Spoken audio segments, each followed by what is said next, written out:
கர்த்தருடைய வார்த்தையை திருப்புவோம். கர்த்தர் நமக்கு இந்த நாளில் கொடுத்த செய்தியின் தலைப்பு என்னவென்றால், தேவன் நடத்துகின்ற பாதை. தேவன் நடத்துகின்ற பாதை. தேவன் நடத்துகின்ற பாதை. தேவனுடைய பிள்ளைகள் யாவரும் தேவன் நடத்துகின்ற பாதை வழியாக செல்லும்படியாக தேவன் விரும்புகிறார். ஏனென்றால் நாம் இந்த உலகத்தில் தான் இருக்கிறோம், இந்த உலகத்தில் தான் பிறந்தோம், இந்த உலகத்தில் தான் வாழ்கிறோம். ஆனாலும் நம்மை தாயின் கருவிலே உருவாக்கி,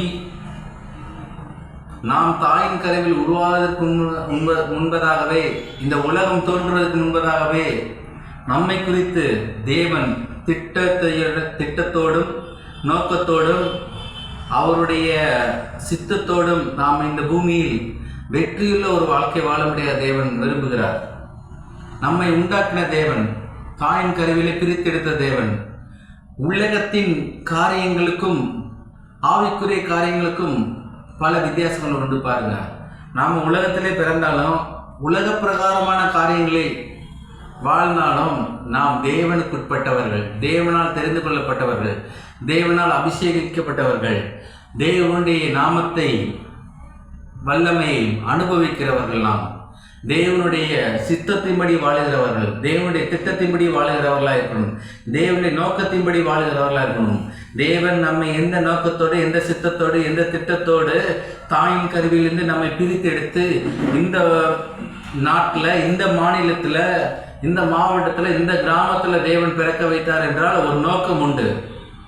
ஒரு நோக்கம் உண்டு. இல்லைங்க நான் குக்கிராமத்தில் பிறந்துட்டேன், இல்லைங்க நான் சாதாரணமான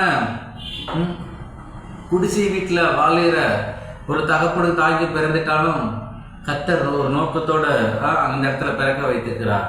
ஏனென்றால் அவர் சர்வ ஞானிங்க. அகில லோகத்தின் மக்களுடைய பிறப்பையும் அவருடைய வாழ்க்கையின் ஒவ்வொரு காரியங்களையும் அணுவாக அவர் ஒரு வரைபடம் போல வச்சுக்கிறார். பாருங்க, அணுவாக அந்தந்த காலகட்டங்களில் அந்தந்த காரியங்களை அவர்கள் செய்யும்படியாக தேவன் திட்டமிட்டு தீர்மானித்திருக்கிறார். நாம் இந்திய தேசத்தில் பிறந்திருக்கிறோம், சிலர் ஆப்பிரிக்காவில் பிறக்கிறாங்க, சிலர் அமெரிக்காவில் பிறக்கிறாங்க, சிலர் ஆஸ்திரேலியாவில் பிறக்கிறாங்க, சிலர் கிரீன்லாந்தில் பிறக்கிறாங்க, சிலர் துபாயில் பிறக்கிறாங்க.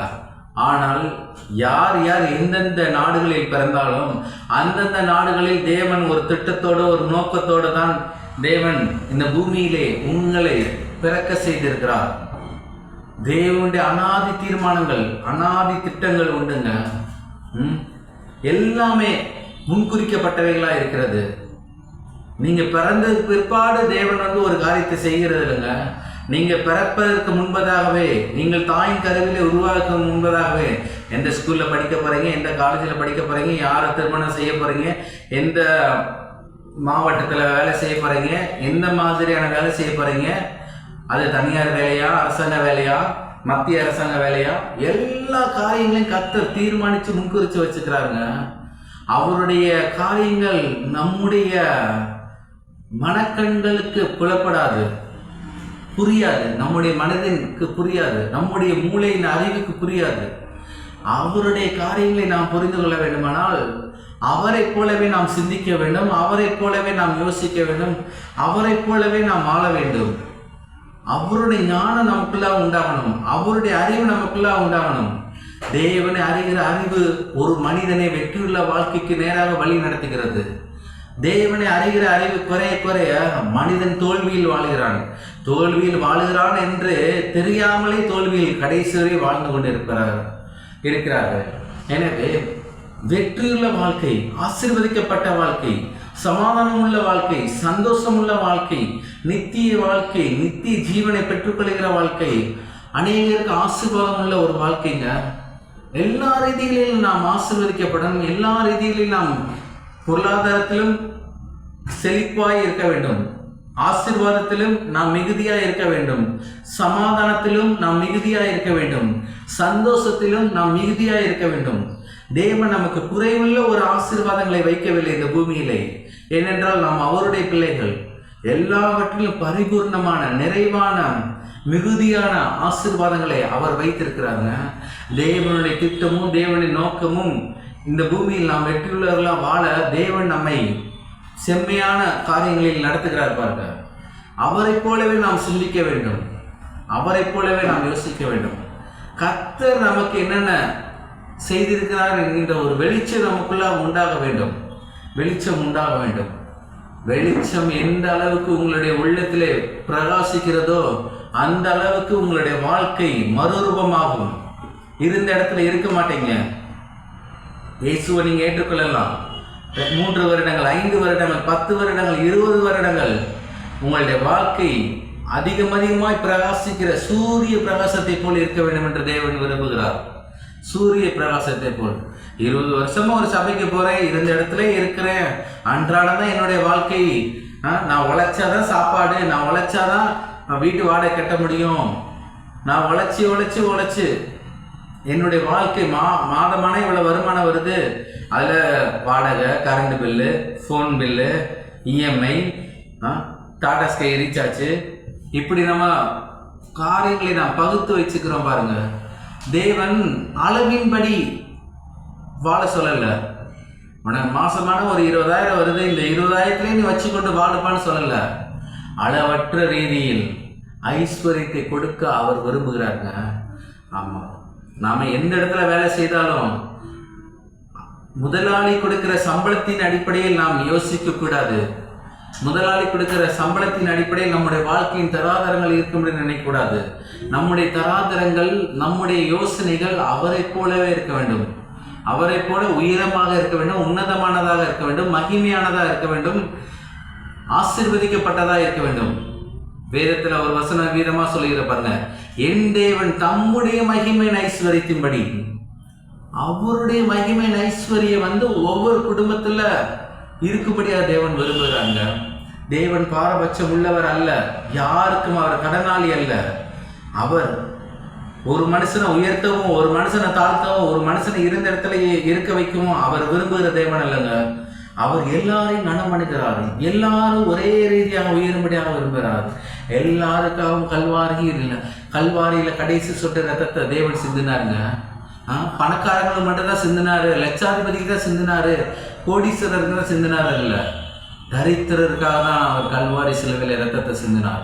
தரித்திரத்தை சுவிசேஷமாக பிரசங்கிக்கும்படியாதான் பரிசுத்த ஆவியானவர் குமாரன் இயேசு கிறிஸ்து மேல் இருந்தார் என்று வேத வசனம் சொல்லிருங்க. தரித்திரத்தை நிராகரிக்கும்படியாதான், தரித்திரத்தை ஒழிக்கும்படியாதான், தரித்திரத்தை அகற்றும்படியாதான் குமாரன் இயேசு கிறிஸ்து இந்த பூமியில பிறந்தார். ஏனென்றால் இந்த உலகத்துல நியாயப்பிரமாணத்தை சாபங்கள் வேலை செய்து கொண்டிருந்தது. நியாயப்பிரமாணத்தை சாபத்தை மேற்கொள்ளவும், நியாயப்பிரமாணத்தை சாபத்தை முறியடிக்கவுமே இயேசு இந்த பூமியில பிறந்தாருங்க. ஒருவேளை கேட்டுக்கொண்டிருக்கிற நீங்க, நான் இருக்கிற நிலைமையிலிருந்து முன்னேறும்படியாக தேவன் விரும்புகிறார். முன்னேறணும், அடுத்த லெவலுக்கு போகணும். அந்த லெவல்ல இருந்துடக்கூடாது, அதுக்கு அடுத்த லெவலுக்கு போகணும். எந்த லெவலுக்கு போனா போதும் நீங்க நினைக்கிறீங்களோ அது உங்களுடைய தீர்மானமும் உங்களுடைய திட்டமா இருக்கிறது. நீங்கள் பூமியின் உயர்ந்த ஸ்தானங்களில் ஒரு கழுகை போல, மற்ற பறவைகள் எல்லாம் ஒரு லிமிட்ல தான் பறக்கும், இத்தனை அடி தூரத்துல, இவ்வளவு அடி தூரத்துல.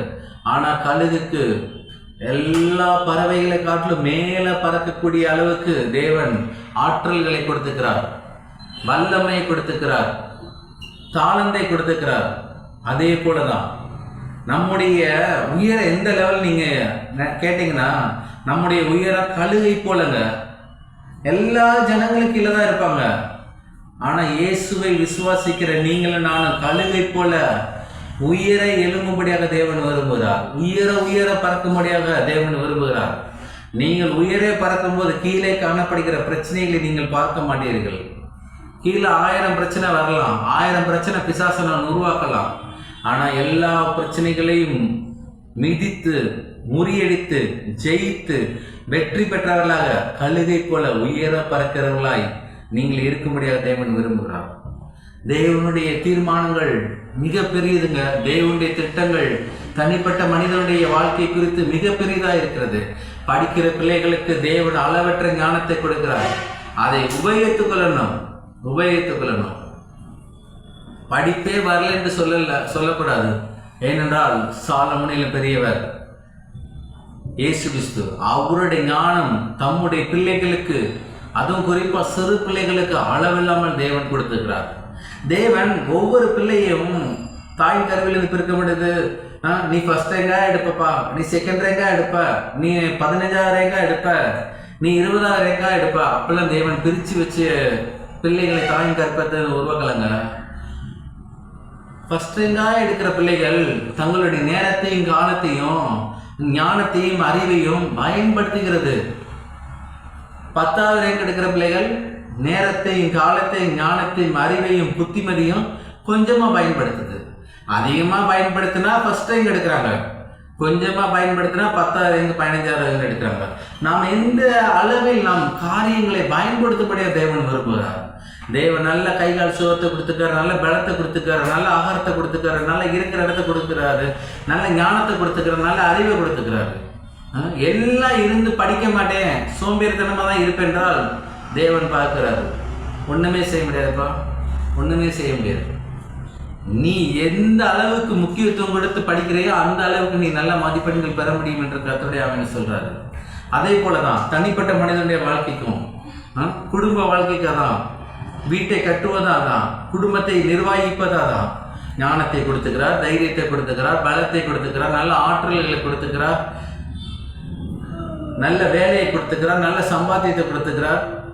கர்த்தர் கொடுத்திருக்க பொருளுக்காக நாம் நன்றி சொல்லும் போது, கர்த்தர் கொடுத்த ஐஸ்வர்யத்துக்காக நாம் நன்றி சொல்லும் போது, கர்த்தர் கொடுக்கிற மாத சம்பளத்துக்காக நாம் நன்றி சொல்லும் போது, அதை காட்டிலும் சம்பளங்கள் பெருகுங்க, ஐஸ்வர்யம் பெருகும், ஆசீர்வாதம் பெருகும்.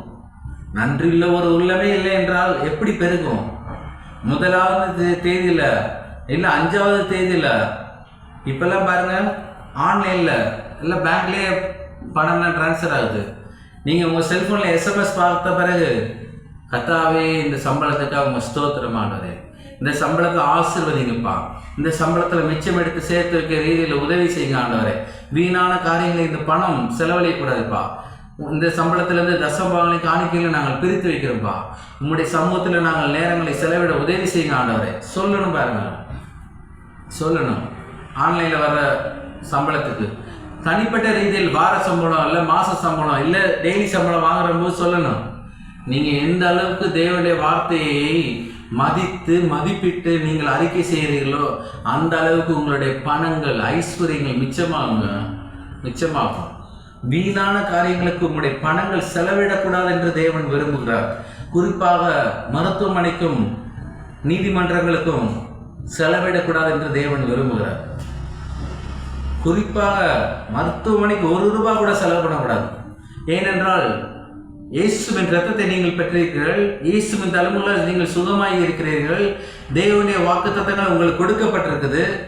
அப்படி இருக்கும்போது உங்களுடைய சரீரங்கள் யாவும் உங்களுடைய வாயின் வார்த்தைக்கு கீழ்ப்படியக்கூடியதாக இருக்கும்போது நீங்கள் எப்படி சரீரத்தில் வியாதி வரும்? உங்களுடைய சரீரத்தில் வியாதி வரும். சரீரத்தில் சின்ன வியாதி வந்தாலும் சரி, பெரிய வியாதி வந்தாலும் சரி, இயேசுவின் கல்வாரி பாடுகள், அவருடைய சிலுவை, அவர் சிந்தின ரத்தம், அவர் பட்ட வேதனைகள், அவர் பட்ட நிந்தனைகள் எல்லாவற்றையும் நாம் சொல்லி அறிக்கையிடும்போது இயேசுவின் நாமத்துக்கும் இயேசுவின் ரத்தத்துக்கும் வியாதிகள் போகிறதுங்க. இருக்கிற இடம் தெரியாம போகிறது. கர்த்தருடைய வல்லமை, அவருடைய ஆரோக்கியத்தின் நன்மை கிரியை செய்கிறதா இருக்கிறது நம்முடைய சரீரத்தில். நாம சொல்லணும், சின்ன தலைவலி வந்துச்சுனாலே அது பெரிய பாம்பு போட்ட மாதிரி எப்படி யோசிக்கப்படாது. அப்பாலே இப்போ சாத்தானே தலைவலியே, அப்பாலே இப்போ சாத்தானே காய்ச்சலே, அப்பாலே இப்போ சாத்தானே முழங்கால் வலியே, அப்பாலே இப்போ சாத்தானே இடுப்பு வலியே, அப்பாலே இப்போ சாத்தானே பல்லு வலியே, எல்லா வலியும் சாத்தானே விரட்டணுங்க. நான் விரட்டாமா பல்லு வலிக்குது சொல்லிக்கிட்டே இருக்கக்கூடாது. இயேசுவின் நாமத்தினால் பல்லு வலியை போ என்று சொல்லணும். நீங்கள் சொல்லணும், நீங்கள் சொல்லாதனே போகாது, நீங்கள் சொல்லணும். வேதம் சொல்லுகிறது, நீ சொன்னபடி உனக்காக கிடவது. ஆமாம், நீங்கள் சொல்லணும். தேவன் இந்த பூமியில் ஆசீர்வதிக்கப்பட்ட ரீதியில் அவருடைய காரியங்களை தம்முடைய பிள்ளைகளுக்கு அளவில்லாமல் வைத்திருக்கிறார்.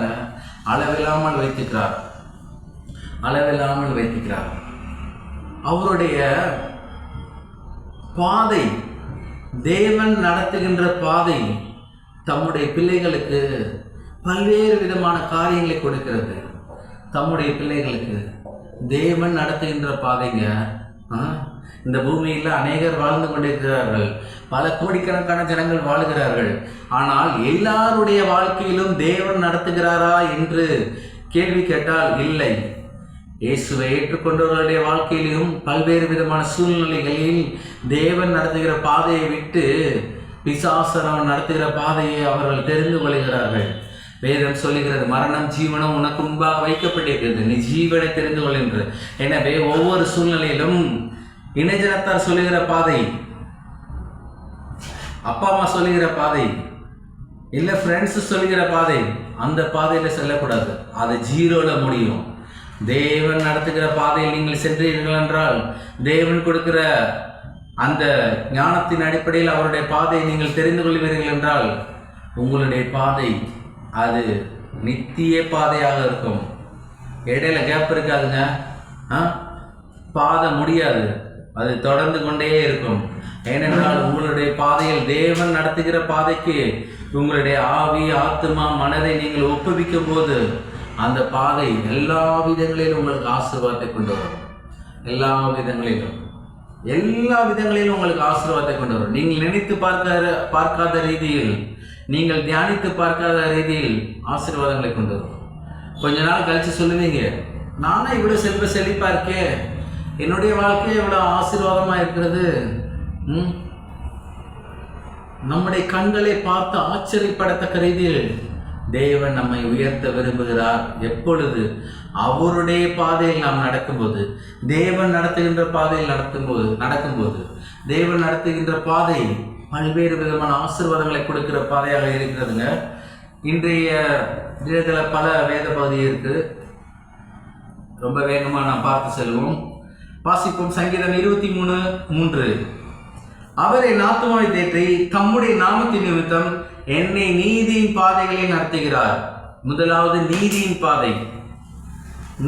பாதையில் நடத்துகிறாரா? இன்றைய நாட்களில் நீதிமன்றத்தில் கூட நீதி கிடைக்கிறது ரொம்ப அரிதா இருக்கிறது. நீதிமன்றத்தில் கூட நீதி கிடைக்கிறது ரொம்ப அரிதா இருக்கிறது. ஆனால் தேவன் நடத்துகிற பாதைகளில் நீதியான பாதையில் அவர் நடத்துகிறாருங்க. நிதியான பாதையில் நடத்தல. நிதி என்றால் பணம். நீதியான பாதையில் நடத்துகிறார். அவர் உண்மைனா உண்மைதான் சொல்லுவார், தப்புனா தப்பு தான் சொல்லுவார், தவறுனா தவறு தான் சொல்லுவார். இல்லைப்பா, நீ உபவாசம் 21 நாள் போட்ட, அதனால நீ செஞ்ச தப்பை நான் மறைக்கிறேன், உனக்கா நான் ஒரு பொய் பேசுகிறேன், உனக்கா நான் வழக்காடுறேன், உனக்கா நான் சப்போர்ட் பண்ணுறேன். அப்படி இல்லைங்க. நீங்கள் 21 நாள் உபவாசம் போட்டாலும் 41 நாள் உபவாசம் போட்டு நீங்கள் ஜெபிச்சாலும் தேவனுடைய பார்வையில்னா தப்புனா தப்பு, ரைட்னா ரைட்டு. அவர் ரைட்டை தப்பாகவும் தப்பை ரைட்டாகவும் பேசுகிறதில்ல. ஏனென்றால் அவர் தேவன், அவர் ஆண்டவர், அவர் இயேசு, அவர் ஆவியானவர்.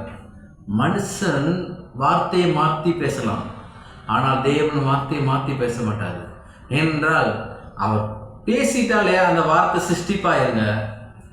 சிருஷ்டிப்பாயிரும்.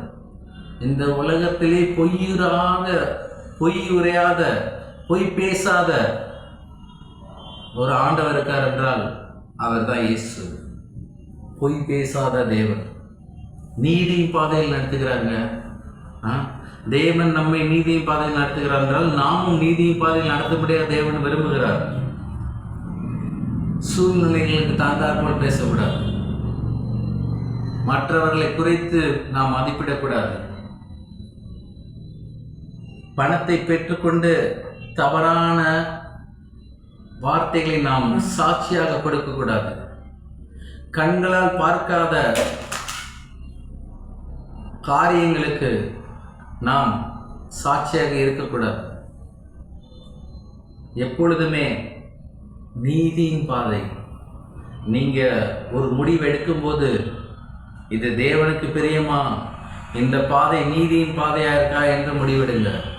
நீங்க முடிவெடுக்கும் போது ஆரம்பத்தை பார்க்காதீங்க, முடிவை பாருங்கள்.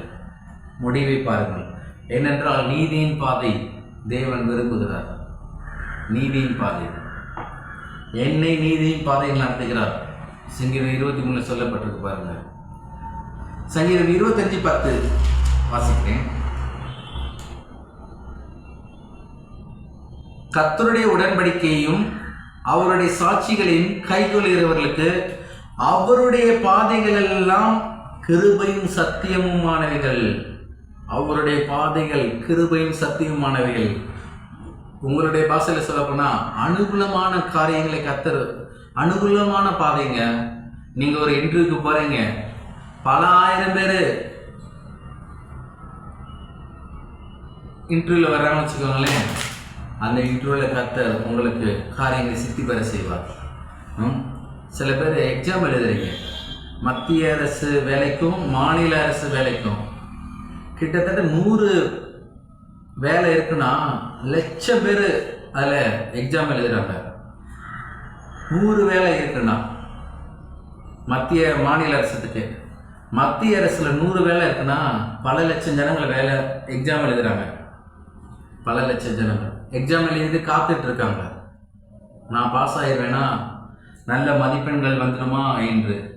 ஆனால் கர்த்தர் சொல்றார், அவருடைய பாதைகள் எல்லாம் கிருபையும் சத்தியமானவைகள், அனுகூலமான பாதை. கிருபை என்றால் தயவான பாதைகள்ங்க. அவரை நீங்கள் பற்றி கொண்டால் லட்சம் பேரை தாண்டி கர்த்தர் உங்களுடைய அந்த எக்ஸாம் பேப்பர் ஆசீர்வதிச்சு நல்ல மதிப்பெண்கள் எடுத்து கர்த்தர் உங்களை அந்த வேலையில அவருடைய மகிமைக்காக, அவருடைய திட்டத்துக்காக, அவருடைய தீர்மானத்துக்காக உங்களை அந்த வேலையில அவர் நிலைநிறுத்த வல்லவராய் இருக்கிறார். எப்பொழுதுமே அவருடைய பாதைகள் கிருபையான பாதைகள். யோசிக்கணும், அற்பமான மனுஷன் நான், ஆனால் கர்த்தர் என்னை அற்புதமான மனுஷனாக மாற்றி லட்சம் பேர் எழுதின வேலையிலையும் கர்த்தர் என்னை தெரிந்து கொண்டிருக்கிறார் என்றால் நாம் கர்த்தருக்கு நன்றி உள்ளவர்களாக இருக்கணும். நன்றி உள்ளவர்களாக இருக்கணும். இல்லை நான் எக்ஸாம் எழுதுனேன் அதான் நான் பாஸ் ஆனேன், அப்படி இல்லைங்க. உங்களுக்கு எக்ஸாம் எழுத சரியான நேரத்தில் கொண்டு போய் சேர்த்தவர் அவர் தான். எக்ஸாம் காலில் எக்ஸாம் எழுதுறதுக்கு திராணியை கொடுத்தவர் அவர் தான், பலனை கொடுத்தவர் அவர் தான், நல்ல ஆரோக்கியத்தை கொடுத்தவர் அவர் தான். ஏன் எக்ஸாம் எழுதும்போது உங்களை ஜீவனை கொடுத்து நாசில ஜீவனை கொடுத்தவரே அவர் தாங்க. எல்லாமே அவர் செய்கிறாருங்க, எல்லாமே அவர் செய்கிறார். நீங்கள் அவருக்குள்ளாக இருந்து, கிறிஸ்துவுக்குள்ளாக இருந்து காரியங்களை நடப்பிக்கும் போது அவர் உங்களோட கூட இருக்கிறார். வேத வசனம் தெளிவாக நம்ம சொல்லுகிறது, நான் உன்னை விட்டு விலகுவதும் இல்லை, உன்னை கைவிடுவதும் இல்லை என்று. எக்ஸாம் காலில் நீங்கள் உட்கார்ந்து எக்ஸாம் எழுதும்போது அவர் உங்களோட கூட இருந்து ஞானத்தின் ஆவியானவர் உங்களுக்கு காரியங்களை காட்டுகிறார். பாருங்க, எந்த கொஸ்டின் பேப்பருக்கு எந்த ஆன்சர் எழுதணும், மாற்றி எழுதிடக்கூடாது, நம்பரை மாற்றி போட்டக்கூடாது, ஒரு எழுத்து தப்பாக எழுதக்கூடாது. 1 மார்க்கு 5 மார்க் குறைஞ்சிடும். ஒரு வார்த்தை ரொம்ப முக்கியமானது. எனவே கிருபையும் சத்தியம் உள்ள பாதையில் நம்மளை நடத்துகிறாரா? வாசிப்போம். சங்கீதம் 119, 105. சங்கீதம் 119, 105 வாசிக்கிறேன்.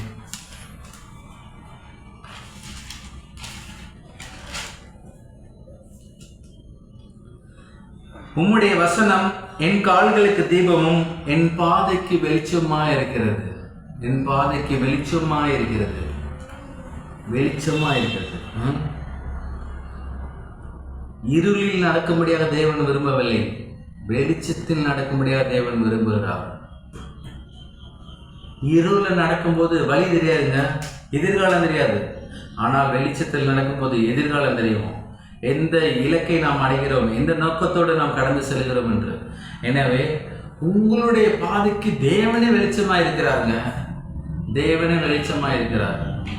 உம்முடைய வசனம் என் கால்களுக்கு தீபமும் என் பாதைக்கு வெளிச்சமாக இருக்கிறது. வசனம் என்றால் தேவன், தேவன் என்றால் வசனம். ஆதியிலே வார்த்தை இருந்தால் அந்த வார்த்தை தேவனாக இருந்தது. ஆதியிலே தேவன் என்றால் அந்த தேவன் வார்த்தையாக இருந்தார். எனவே தேவனே உங்களுக்கு வெளிச்சமாக இருக்கிறாரா? அது எவ்வளோ ஒரு மாபெரும் சிலாக்கியம் பாருங்க. நம்முடைய நாட்களில் தேவனே வெளிச்சமாக இருந்து காரியங்களை சொல்லிக் கொடுக்குறாருங்க. எந்த இடத்து வழியாக போகணும், எப்படி போகணும் என்பது எல்லாவற்றையும் அவர் காண்பிக்கிறவராக இருக்கிறார். வெளிச்சம் போட்டு திட்டமிடுகிறவராக இருக்கிறார். அவருடைய வெளிச்சத்திலே நாம் நடக்கணும், இருளில நடக்கூடாது. இருளானாதாங்க நான் ஏற்கனவே போயிருக்கேன், அந்த வழியாகவே நான் போய் தப்பிச்சு கரை செந்துற இல்லைங்க. அவருடைய வெளிச்சத்தில் நடவுங்க. ரிலாக்ஸாக நடங்க, பொறுமையாக நடங்க. ஏனென்றால் அவரே உங்களுக்கு வெளிச்சமாக இருக்கும்போது நீங்கள் பொறுமையாக நடந்தால் கூட அங்கே உங்களுக்காக வெற்றி வாய்க்கப்படுது, வெற்றி உங்களுக்காக வைக்கப்படுகிறது, அனுகூலங்கள் உங்களுக்காக வைக்கப்படுகிறது, பல தயவுகள் உங்களுக்காக காத்து கொண்டிருக்கிறது. ஏனென்றால் நீங்கள் அவருடைய வெளிச்சத்திலே நடக்கிறீர்களவா? அவருடைய வெளிச்சத்தில் நடக்கணும். கர்த்தரை பார்க்கிறவராக இருக்கிறார். அவருடைய வெளிச்சம் நம்முடைய வாழ்க்கைக்கும் நம்முடைய வேலை ஸ்தலங்களுக்கும் நம்முடைய ஊழியத்துக்கும் மிக முக்கியமானதாக இருக்கிறது. மற்றொரு வசனம் வாசிப்போம் பாருங்க. நீதிமொழிகள் 4:18. நீதிமொழிகள் 4:18. வெளிச்சத்தை குறித்து பார்த்தோம். இப்போ பார்க்கிறோம் பாருங்க. நீதிமான்களுடைய பாதை நடுப்பகல் வரைக்கும் அதிகமாக பிரகாசிக்கிற சூரிய பிரகாசத்தை போல இருக்கிறது. முதல்ல வெளிச்சத்தை பார்த்தோம், இப்ப சூரிய பிரகாசம் பாருங்க. சூரிய பிரகாசம் போல இருக்குமா? அதாவது நம்முடைய பாதை யாருமே பார்க்கக்கூடாத ரீதியில் சூரிய பிரகாசத்தை போல இருக்கணுமா? காலையில் நீங்கள் சூரியனை பார்க்குறீங்க, நல்லா அழகா இருக்கு, குளிர்ச்சியாக இருக்குது, உங்கள் கண்கள் சாதாரணமாக ரீதியில் பார்க்குறீங்க. இது நடுப்பகல் 12-1 மணிக்கு நீங்கள் பார்க்கும்போது சூரியனை பார்த்துட முடியுமா? ஒருவேளை மழைக்காலங்களில் நீங்கள் பார்க்கலாம், மேகத்தோட மேகமாக மறைந்து வரும், ரொம்ப அழகாக இருக்கும் பார்க்கலாம். ஆனால் வெயில் காலங்களில் மே மாதம், ஜூன் மாதம் மதியம் 12-1 மணிக்கெலாம் நீங்கள் சூரியனை பார்த்துட முடியுமா? பார்க்க முடியாது, நம்முடைய கண்களால் பார்க்க முடியாது. ஆனால் கர்த்தர் என்ன சொல்கிறார் இந்த இடத்துல?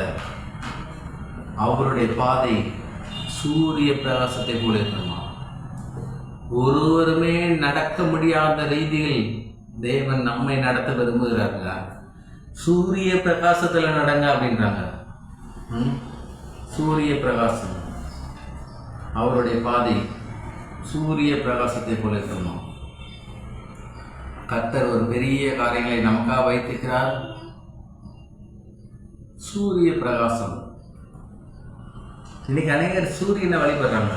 ஆனால் கர்த்தர் என்ன சொல்றாரு? அந்த பிரகாசத்துல நீ பிரகாசம் அடைஞ்சு உன்னுடைய வாழ்க்கை எல்லா ரீதிகளிலும் ஆசீர்வாதமாக இருக்கும்படியாக நான் உனக்கு அந்த பிரகாசத்தை கொடுக்குறேன்.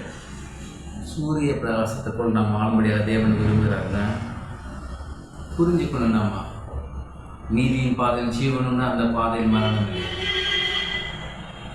எல்லா ரீதியிலும் கர்த்தர் நம்மை நடத்துகிறார். நீதியின் பாதை, கிருபையின் பாதை, சத்தியின் பாதை, வெளிச்சத்தின் பாதை, சூரிய பிரகாசத்தின் பாதை, சூரிய பிரகாசத்தின் பாதை. நீதிமொழிகள் 12:28 சொல்லியிருப்பாருங்க. நீதியின் பாதையில் ஜீவன் உண்டு, அந்த பாதைகள் எல்லாம் சமாதானம். நீதியின் பாதையில் ஜீவன் உண்டு, அந்த பாதையில் மரணம் இல்லை. நீதிமொழிகள் 12:28.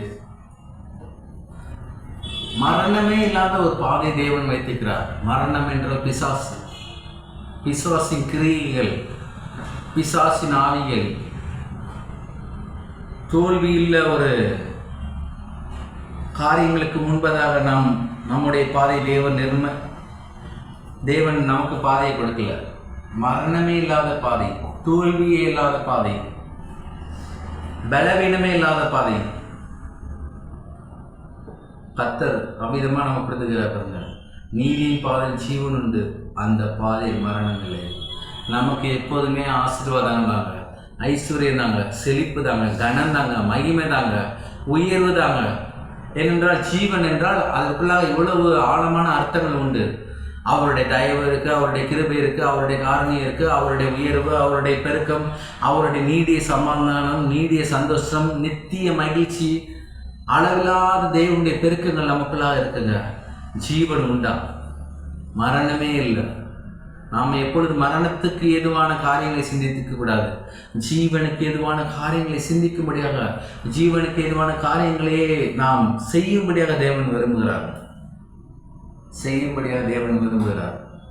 எப்பொழுதுமே நாம் பார்க்கணும், மரணமே இல்லாத ஒரு வாழ்க்கை, வியாதியே இல்லாத ஒரு வாழ்க்கை, தரித்திரமே இல்லாத ஒரு வாழ்க்கை,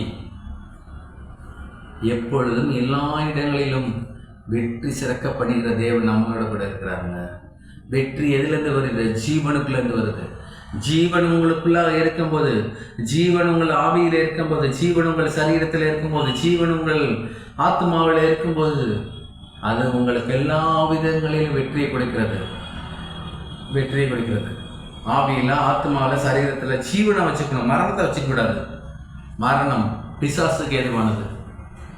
பொறாமை, கசப்பு, வெறுப்பு, யாரை பகைச்சி பேசலாம், அப்படியே உள்ளுக்குள்ளே வச்சுக்கிட்டே இருக்கக்கூடாது. என்னைக்கு ஏதோ நடந்த காரியத்தை அப்பைக்கப்ப மறக்கிறத காரியங்களை கற்றுட்டு கேட்கணுங்க. 2023 ஜூன் மாதம் இந்த இடத்துல இப்படி காரியங்கள் நடந்தது, அது யோசிக்கக்கூடாது. பிசாசானவன் தான் பழைய காரியங்களை யோசிக்க நமக்கு வைப்பான். தேவன் அபிதமாக வைக்க மாட்டார். தேவன் மன்னித்து மறந்து போ என்று அன்றைய தினமே சொல்லிடுவார். எப்பொழுதுமே நம்முடைய இருதயம் ரொம்ப சமாதானம் உள்ளதாக இருக்க வேண்டும். நம்முடைய இருதயத்தில் பல்வேறு விதமான யோசனைகள் இருக்கக்கூடாதுங்க. அவங்க இப்படி பேசிட்டாங்க, இவங்க இப்படி பேசிட்டாங்க. இரத்த சம்பந்தமான உறவுகளில் சமாதானம் இருக்க முடியாது. தேவன் விரும்புகிறார். ஏனென்றால் இரத்த சம்பந்தமான உறவுகள் என்றென்றைக்கு நிலைத்திருக்கணும், நீடித்திருக்கணும், சமாதானமாக இருக்கணும், சந்தோஷமாக இருக்கணும் என்று தேவன் விரும்புகிறார். தேவன் விரும்புகிறார். அதனால சொல்றாரு, உன் உள்ளத்தில் கசப்பு இருந்தால் காணிக்கப்படாத, உன் சகோதரன் போய் ஒப்புரவாக. ரொம்ப நெருங்கிய இரத்த சொந்த பந்தத்தில் கூட சமாதானம், சந்தோஷம், நல்ல ஒரு ஆரோக்கியமான ஒரு ஐக்கியம் இருக்க முடியாது. தேவன் விரும்புகிறார். விட்டு கொடுங்க, மன்னிப்பு கேளுங்க, மறங்க, சிந்தனைகளை தேவையில்லாத காரியங்களை போடாதீங்க, பழைய காரியத்தை எடுத்து பேசாதீங்க. கர்த்தர் சொல்றார், அதில் எதுவுமே இல்லை, வேஸ்ட். உன்னுடைய ஆவி பாதிக்கப்படும், உன்னுடைய ஆத்மா பாதிக்கப்படும், நீ ஜெபிக்கிற ஜெபத்துக்கு பதில் வராமல் போகும்,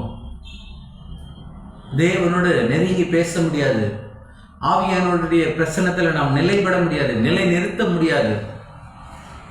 உள்ள தேவனுடைய வார்த்தை, தேவனுடைய நாமம், அவருடைய இரத்தம், தேவ ஆவியானவர், தேவ தூதர்களுடைய காரியங்கள், இவைகளையே உங்களுடைய இருதயம் ஆவியில் சிந்தித்து கொண்டே இருக்கணும்.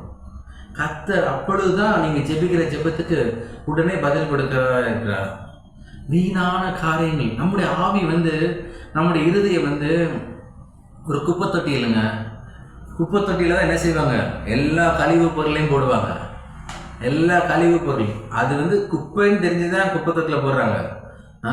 நல்ல ஒரு ஆரோக்கியமுள்ள காரியங்களை குப்பை தொட்டியில் போடுவாங்களா? போட மாட்டாங்க. நம்முடைய ஆவி குப்பை தொட்டி கிடையாது.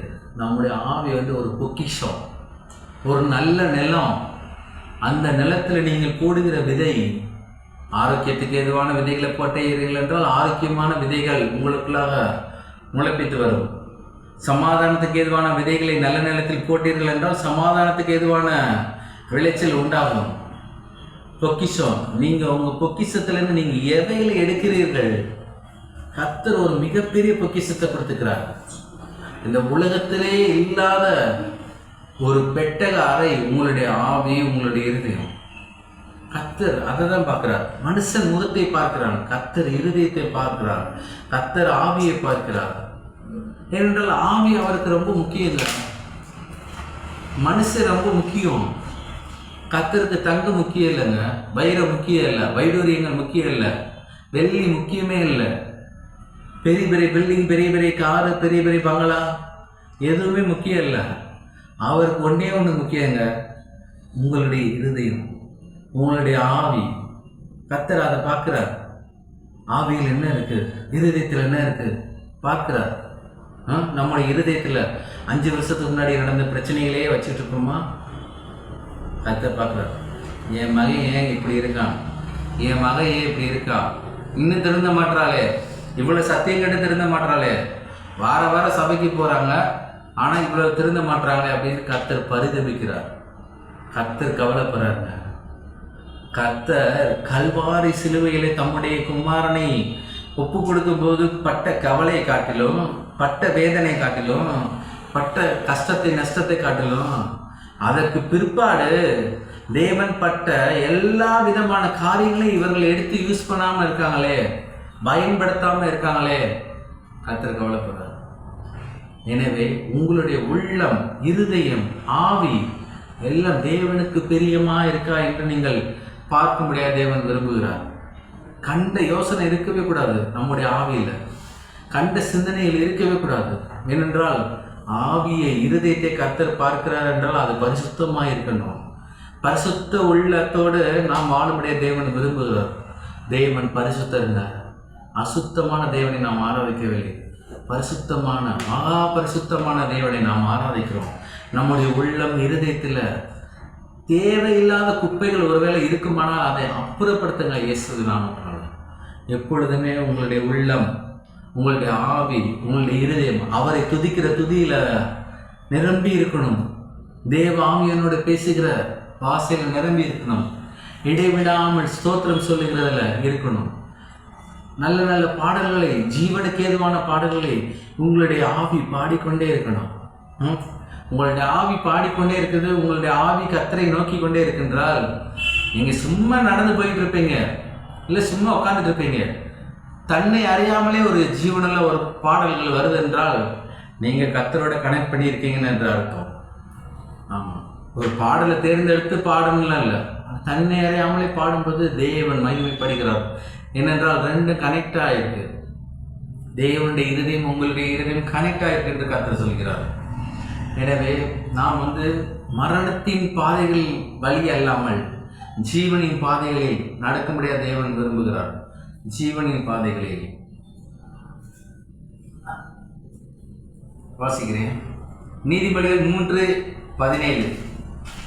நீதிபதிகள் 3:17. அதன் வழிகள் இனிதான வழிகள், அதன் பாதைகள் எல்லாம் சமாதானமாம். இயேசுவின் பாதைகள் சமாதானத்தை முடியும். ஏனென்றால் சமாதானத்தை கொடுக்கும்படியாகவே இயேசு இந்த பூமியில் வந்தார். அதன் பாதைகள் சமாதானமாக இருக்கும்படியாக தேவன் விரும்புகிறார்கள். சமாதானமான பாதைகள். சமாதானம் இல்லாமல் இன்றைய நாட்களில் அநேகர் இருந்துகிட்டு இருக்காங்க. ஆனால் கர்த்தர் சொல்றார், சமாதானம் உங்களுக்கு உண்டு, சமாதானம் உங்களுக்கு உண்டு. சமாதானம் தாங்க முக்கியம். பணம், பொருள், படிப்பு, பதவி, அந்தஸ்து, வேலை எல்லாம் 2வது 3வது 4வது. ஆனால் சமாதானம் இல்லாமல் ஒரு மனுஷன் இந்த பூமியிலே ஒரு ஆசீர்வதிக்கப்பட்ட வாழ்க்கையை வாழ முடியாது. தேவன் தீர்மானித்திருந்த வாழ்க்கையை வாழ முடியாது. எனவே சமாதானம் முக்கியம். சமாதானம் இல்லை என்று சொல்லுகிறவர்கள் தேவனிடத்தில் சமாதானத்தை கேட்டு பெற்றுக்கொண்டு நம்முடைய ஆவியிலே சமாதானம் எப்பொழுது நிரம்பி இருக்க முடியாது தேவன் விரும்புகிறார். சமாதானம் மிக முக்கியம். பாருங்க, நீதிமொழிகள் 15:19. சோம்பேறியின் வழி முள்வேலிக்கு சமானம், நீதிமானுடைய வழியோ ராஜபாதை. நீதிமானுடைய வழியோ ராஜபாதை. ஒரு ராஜாவின் பாதை எப்படி இருக்கும்? மேடு பள்ளமா, கரடு முரடா, ஆணி, கல், முள்ளெல்லாம போட்டு வச்சுருப்பாங்க? இல்லைங்க. ஒரு ராஜாவின் பாதை ஒரு சமமான பாதை, மேடு பள்ளங்கள் இல்லாத பாதை. நம்முடைய பாதை, நாம் நீதிமன்றம், நம்முடைய பாதை ராஜபாதை என்று வேதவசனம் நம்ம சொல்கிறது. ராஜபாதை. ராஜபாதை என்றால் முதலாவது ராஜாவின் சிந்தனைகள், எண்ணங்கள் நமக்குள்ள உண்டாகணும். போர்ச்சேவகன் பாதை என்று இந்த இடத்துல சொல்லவில்லை. இராணுவ தளபதியோட பாதை என்று சொல்லவில்லை. ராஜபாதை. தேவன் உங்களை ராஜாவாகவும் ராணியாகவும் பார்க்கிறார். தேவன் உங்களை இளவரசராகவும் இளவரசியாகவும் பார்க்கிறார்.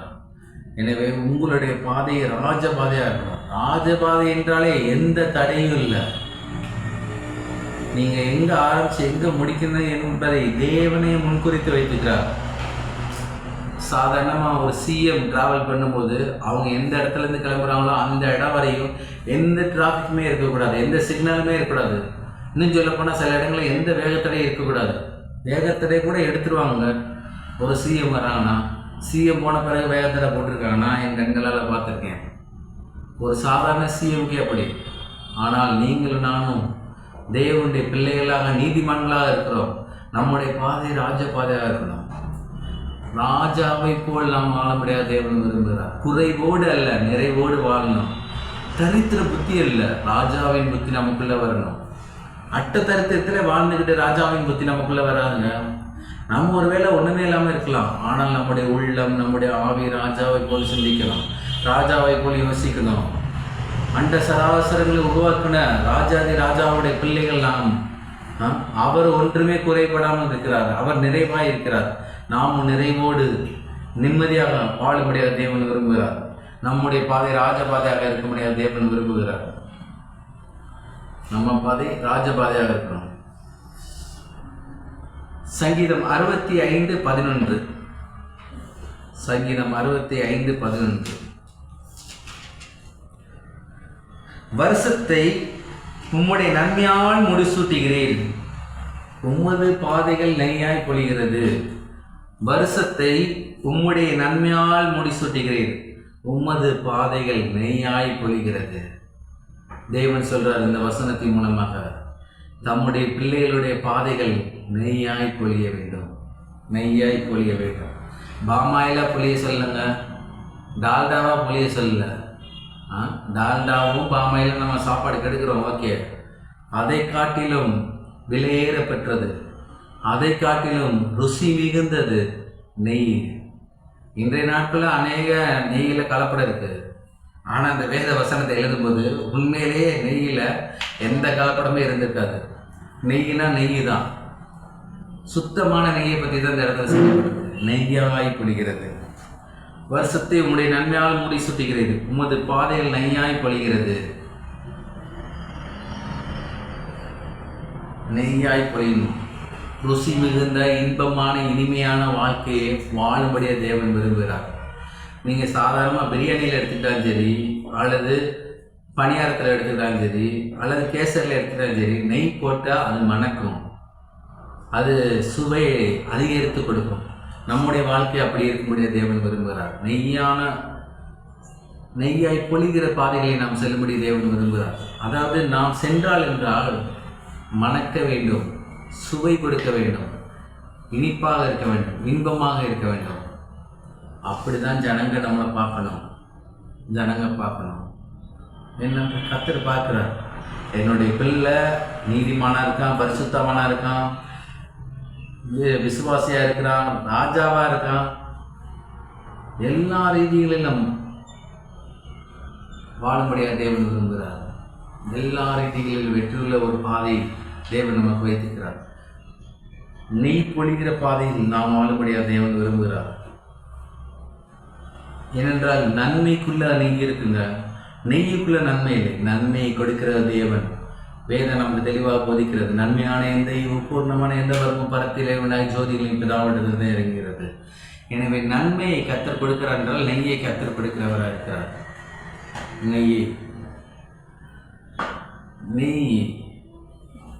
நெய் பொழிகிற பாதை நம்முடைய பாதை. எத்தனை விதங்களை கர்த்தர் விவரிச்சு சொல்றாரு என்று பாருங்க. விவரிச்சு சொல்றாரு. எத்தனை பாதை பாருங்க தம்முடைய பிள்ளைகளுக்கு அவர் கொடுக்கிறார். நீதியின் பாதை கொடுக்கிறார், கிருபையும் சத்தியமான பாதையை கொடுக்கிறார், தீபமான பாதையை கொடுக்கிறார், வெளிச்சமான பாதையை கொடுக்கிறார், சூரிய பிரகாசத்தை போன்ற பாதையை கொடுக்கிறார், மரணமே இல்லாத ஒரு பாதையை கொடுக்கிறார், ஜீவனுள்ள ஒரு பாதையை கொடுக்கிறார், ராஜ பாதையை கொடுக்கிறார், சமாதானமுள்ள ஒரு பாதையை கொடுக்கிறார், நெய் பொழியத்தக்க ரீதியில் ஒரு பாதையை கொடுக்கிறார், செம்மை பண்ணுகிற தக்க ரீதியில் ஒரு பாதையை கொடுக்கிறார். பாருங்க, செம்மை பண்ணுகிற தக்க ரீதியில். அது மாத்திரமல்ல, யோபு 22:22 சொல்லப்பட்டிருக்கு, நீர் ஒரு காரியத்தை நிர்ணயம் பண்ணினால் அது உமக்கு நிலை வரப்படும், உம்முடைய பாதைகளில் வெளிச்சம் பிரகாசிக்கும். வெளிச்சம் பிரகாசிக்கும். நம்முடைய வெளிச்சம் நம்முடைய ஆண்டவர்கள். நம்முடைய வெளிச்சம் சூரியனை போல பிரகாசிக்கத்தக்க ரீதியில் தேவன் விரும்புகிறார். நம்முடைய வெளிச்சம் பிதாவாகிய தேவன், நம்முடைய வெளிச்சம் குமாரனாகிய இயேசு கிறிஸ்து, நம்முடைய வெளிச்சம் பரிசுத்த ஆவியானவர். அவர்கள் காட்டுகின்ற வெளிச்சத்தில் நாம் போகும்போது நம்முடைய பாதை வெளிச்சம் நிறைந்த பாதையாக இருக்கும். தேவன் நடத்துகின்ற பாதை குறித்து நாம் புரிந்து கொள்ள வேண்டும். துன்மார்கள் பல்வேறு விதமான பாதைகளில் போவான், தவறான பாதைகளில் போவான், தீமையான பாதைகளில் போவான், அனித்தியமான பாதைகளில் போவான், அனித்தியமான சந்தோஷமான ரீதியில் பாதைகளில் போவான். எப்படியாவது பணத்தை சம்பாதிக்கணும் என்று பொய்யான பாதையில் போவான், குறை சொல்லுகிற பாதையில் போவான், இருளான பாதையில் போவான், மரணத்துக்கு ஏதுவான பாதையில் நடப்பான் துன்மார்க்கன். இயேசுவை ஏற்றுக்கொண்ட நீங்களும் நானும் நீதியான பாதை, செவ்வையான பாதை, செம்மையான பாதை, ராஜ பாதை, நெய் பொழிகிற பாதை, ஜீவனுக்கு ஏதுவான பாதை, வெளிச்சம் கொடுக்கிற பாதை, சூரிய பிரகாசத்தை போல இருக்கிற பாதை, தேவன் நடத்துகின்ற பாதையை நாம் இந்த வாரம் கேட்டிருக்கோம். வேதத்திலிருந்து பல்வேறு விதமான சத்தியங்களின் அடிப்படையில் நம்முடைய வாழ்க்கை இந்த பாதைகளின் அடிப்படையில் அமையும்படியாக நாம் தீர்மானிக்க வேண்டும். தீர்மானங்களை எடுக்கும் போது தான் கர்த்தர் நமக்கு உதவி செய்கிறவராக இருக்கிறார். ஒருவேளை நீதி இல்லை, செவ்வை இல்லை, வெளிச்சம் இல்லை, பிரகாசம் இல்லை, ஜீவன் இல்லை, சமாதானம் இல்லை, ராஜபாதை இல்லை என்றால் அவை எல்லாவற்றையும் பெற்றுக்கொள்ளும்படியாக இயேசு உங்கள் உள்ளத்திலே குடியிருக்கும்படியாக தேவன் விரும்புகிறார். இயேசு உங்களுக்குள்ளா இருந்துட்டார் என்றால் இப்போ நான் வாசித்த வேத வசனங்களில் இருக்க எல்லா பாதைகளும் உங்களுக்குள்ளா உண்டாக வேண்டும், உண்டாகும். கர்த்தர் சொல்றார். எனவே தேவன் நடத்துகிற பாதையை நாம் திட்டமிட்டு தீர்மானித்து நம்முடைய பாதை இருக்கும்படியாக தேவன் விரும்புகிறார். வேதம் நமக்கு தெளிவாக போதிக்கிறது. இயேசுவே வழி, நானே வழியும் சத்தியமும் ஜீவனுமாய் இருக்கிறேன். நான் தாங்க அந்த பாதை. நீ பாதையெல்லாம் தேடி தேடி அலைய தேவையில்லை, என்ன தேடி வா. உனக்காக நான் பட்ட பாடுகள் அநேகம் கல்வாரி சிலுவையில். உனக்காக நான் சிந்தின ரத்தம், எல்லா ரத்தத்தையும் நான் சிந்திட்டேன், எல்லா ரத்தத்தையும் சிந்திட்டேன். உனக்காக நான் பட்ட பிரயாசங்கள், உனக்காக நான் பட்ட வேதனைகள், உனக்காக நான் பட்ட நிந்தனைகள், அவமானங்கள், வெட்கமான காரியங்கள், சரீரத்தில் துணி இல்லாமல் இளம் வாலிப பிரயாத்தில் உனக்காக நான் மறித்தேன். என்னுடைய வழியை நீ பின்பற்றி வா, என்னுடைய வழியை, என்னை ஏற்றுக்கொள், என் பாதையிலே நட, என் வெளிச்சத்திலே நீ வெளிச்சம் காண்கிறதா இருக்கும். இயேசுவை பார்க்கிறவர்கள், கல்வாரி சிலுவையை பார்க்கிறவர்கள், கல்வாரி சிலுவையில் என்ன நடந்தது என்கின்ற காரியங்களை வெளிப்பாடாய் பெற்றுக்கொள்கிறவர்கள், தேவனுடைய சிலுவைக்காக நன்றி சொல்கிறவர்கள், பாதைகள் எல்லாம் இயேசுவின் பாதையாக இருக்கிறது.